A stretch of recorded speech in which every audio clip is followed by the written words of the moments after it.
This next story might dampen your happy hour plans.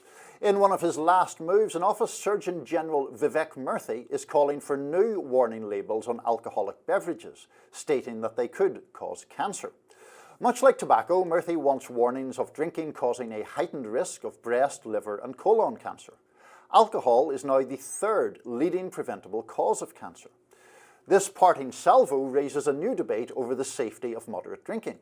Murthy says new research not only links drinking to cancer, but that a drink or two will not prevent or lower the risk of stroke or heart attacks as previously suggested.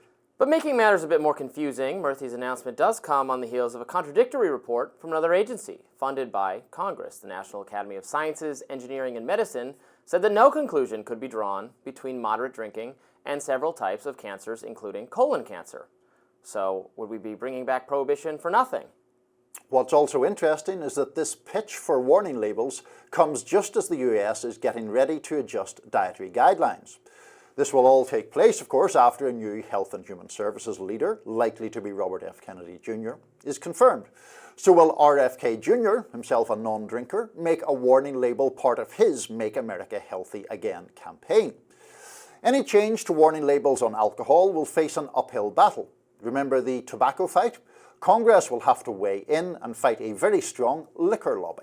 Reactions from all sides have been pouring in. Stanford professor Andrew Huberman posted, quote, "Trad media now covering the alcohol cancer link, a call for warning labels, etc. Ahem, I told you so. More so the data is not new. Let's be smart and eliminate certain food additives which we know are endocrine altering, carcinogenic ASAP. Why risk it?" Doctor and MSNBC contributor Vin Gupta posted, quote, "As a physician that loves red wine, my take, two things can be true. Alcohol is a carcinogen, data is clear, even at moderate intake.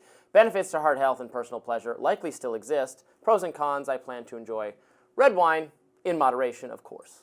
Meanwhile, Dr. Liver posted, quote, "Just stop with this HMP infection nonsense, panicking, and move on to other important matters, like the U.S. Surgeon General's call for concerns on low doses of alcohol causing cancer." Look, it seems to me, I'm no expert, maybe you know more about this than I do, but you don't, I don't think. I do not particularly. Go ahead. There is mixed evidence. Certainly heavy drinking, I don't think is a mystery to anyone, is heavy, frequent drinking is unhealthy for you.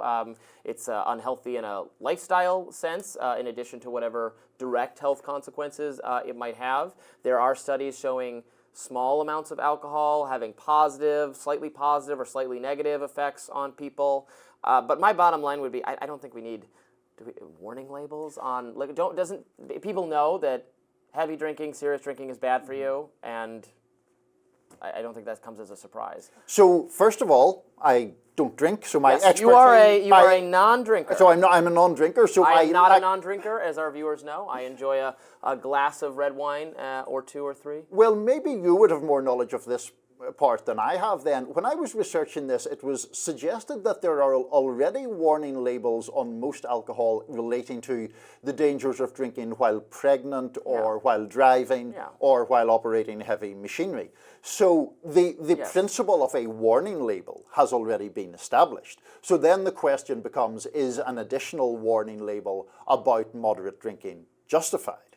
Right, and is the scientific evidence clear and strong enough to have an additional label that says, in addition to any of the other complications from heavy drinking that you're already familiar with, there might be some research that shows that it also might have some perhaps particular effect on a kind of cancer? That just doesn't seem like a battle even worth waging. So here are the unlike smoking, where you had to broadly educate the American people that there is a very direct risk of heavy smoking and getting cancer. You had to educate the people about that. I'm not sure the warning labels were the most important component of the process of educating people. There was also a lot of advocacy done by just activists, enthusiasts for telling people about the problems with smoking, and then the actual taxes placed on them, which we could debate. But I don't know that the warning labels matter that much. But in this case, you have a public that is, I think, broadly informed about the dangers of moderate to heavy to severe alcohol. I wonder, though, I'd mildly push back against that in one respect, which is that we have heard for years, if not decades, that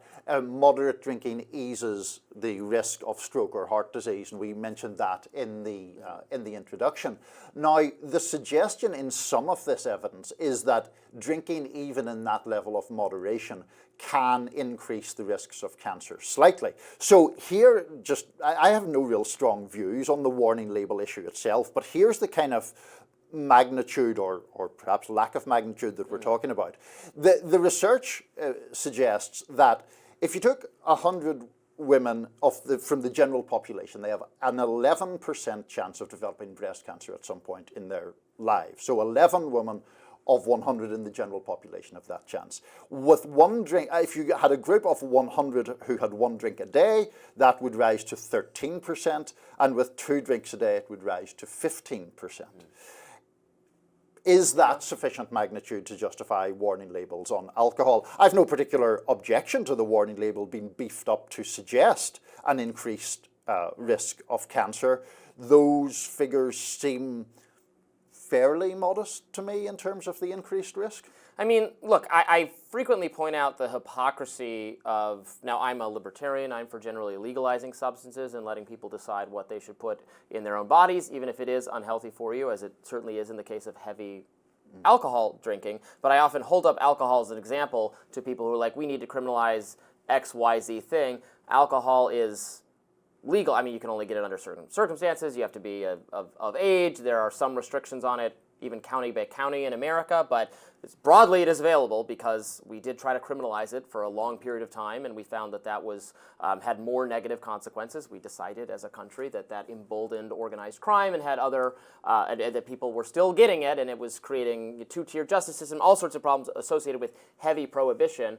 But for a substance that is certainly bad for you, I've known lots of people who have struggled with alcohol addiction, and it has been really negatively affected their lives and their family lives. So I'm not pretending at all that it can't be bad for you. It's bad for a lot of people, but it's legal. And then, you know, things like, I mean, marijuana now mostly decriminalized, but something that that causes not zero problems.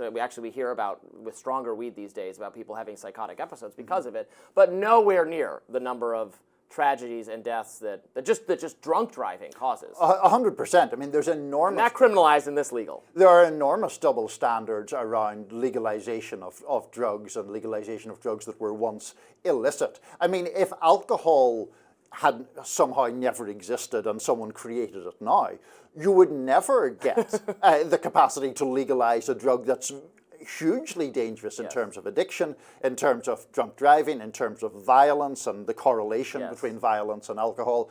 You could never create it. It makes people reckless, it makes them act out, it lowers their inhibition to doing antisocial or even violent things.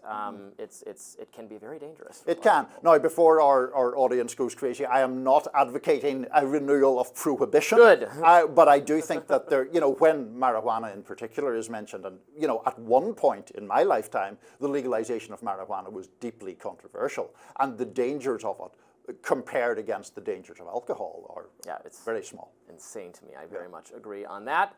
Stay tuned, more Rising right after this.